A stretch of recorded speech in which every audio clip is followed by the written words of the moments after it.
Nous réagissons aujourd'hui aux réponses qui ont été apportées après la publication de notre communiqué la semaine dernière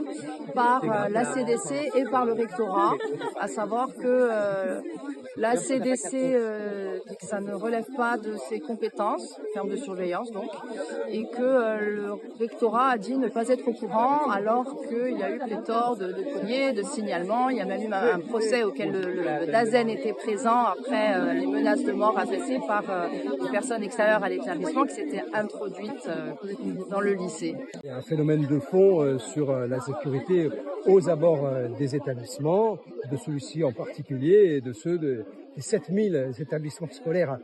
en France. La particularité de cet établissement, c'est qu'il est, par sa densité, d'abord par son implantation en centre-ville, présente un certain nombre de vulnérabilités. Ce sont des choses sur lesquelles la collectivité et le rectorat travaillent en bonne intelligence. Il n'en reste pas moins qu'il faut entendre les préoccupations des personnels enseignants au regard de ce qui est intervenu récemment, et ça doit nous permettre de nous revoir très rapidement, de travailler en bonne intelligence entre tous les partenaires et de répondre à ce qui est une préoccupation légitime de la part